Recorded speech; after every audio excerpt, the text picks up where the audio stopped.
फौज में भर्ती होना अधिकतर युवाओं का सपना होता है और लोग इसको लेकर तैयारियां भी करती हैं, लेकिन अधूरी तैयारियों की वजह से तमाम लोगों के सपने टूट जाते हैं। लेकिन गोरखपुर में एक ऐसा गांव है जहां पर फौजियों की नर्सरी तैयार होती है।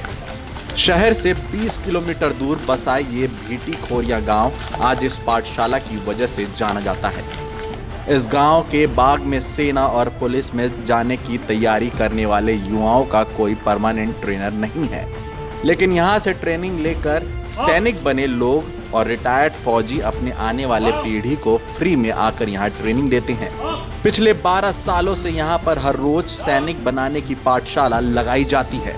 साल के 365 दिन इस गांव में सैकड़ों युवा एक फौजी की ट्रेनिंग लेते हैं और यहां से ट्रेनिंग लेने के बाद ये पुलिस, सेना और अर्धसैनिक बलों में अपनी तैनाती पाती हैं। इस गांव का शायद ही कोई ऐसा घर होगा जहां से कोई युवा किसी न किसी माध्यम से देश की सेवा न कर रहा हो। हालांकि इस ट्रेनिंग कैंप को लेकर कोई भी सरकारी मदद अभी तक नहीं मिली है, लेकिन गांव वाले किसी मदद के इंतजार में भी नहीं है। इस गांव में चलने वाले ट्रेनिंग कैंप का जायजा लिया संवाददाता अभिषेक श्रीवास्तव ने।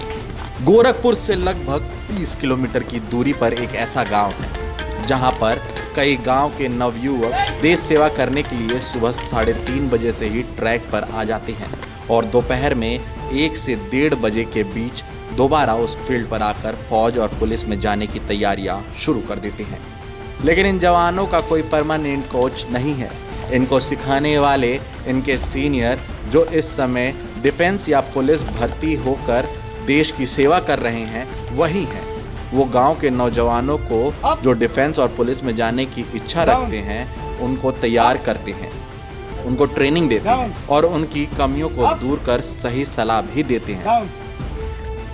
इस मैदान में नौजवान आज से पिछले 12 सालों से यहाँ तैयारी करते हैं और डिफेंस, पुलिस सहित कई डिपार्टमेंट में भर्ती होकर देश की सेवा कर रहे हैं। उस मैदान के पास ही प्राचीन बंडा बाबा का मंदिर भी है और वहां नौजवान मन्नत भी मांगते हैं कि अगर वो सेना या पुलिस में भर्ती हो जाते हैं तो वो जिनावर मतलब दूध और चावल चढ़ाएंगे और उनकी अगर मन्नतें पूरी हो जाती हैं तो मंदिर में जिनावर चढ़ाते भी हैं और प्रसाद सारे नौजवानों को बांटते हैं। ये सिलसिला काफ़ी सालों से चला आ रहा है। वहीं गांव के ही तैयारी कर रहे छात्र आनंद पांडे ने बताया कि यहाँ पर सभी प्रकार की ट्रेनिंग दी जाती है। यहाँ पे सारी प्रकार की ट्रेनिंग दी जाती है। जैसे कि मेरे भैया लोग आते हैं छुट्टी पे, वो लोग गुरु थे और लोग आते हैं तो वो लोग सिखाते हैं वर्कआउट कैसे करना है, कैसे रनिंग करना है, ये सब हम लोग को सिखाते हैं। वहीं गांव के ही रहने वाले सत्यनारायण पांडे ने बताया कि 15 साल से यहाँ तैयारियां चल रही हैं। यहाँ 15-20 साल के पहले शुरू हुआ है। इसके पहले भी यहाँ के तमाम जवान सरहदों पर सेवा कर चुके हैं।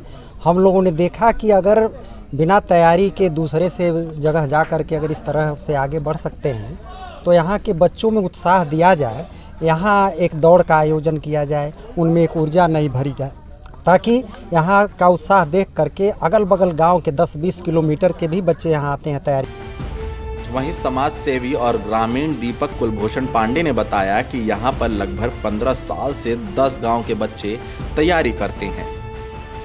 यहाँ पे 15 साल से लगभग तैयारी करते हैं और 10 गांव के बच्चे तैयारी करते हैं। और हम लोग क्या जो सहयोग होता है, हम लोग जैसे मान लीजिए 15 अगस्त 26 जनवरी में जो मेरी कैपेसिटी होती है उस हिसाब से हम लोग आप लोगों को प्रोत्साहित करने का काम करते हैं। गोरखपुर का ये गांव सभी गांव के लिए एक उदाहरण है जहां के नौजवान देश की सेवा करने के लिए कम उम्र से ही जुड़ जाते हैं। गोरखपुर से अभिषेक श्रीवास्तव की रिपोर्ट।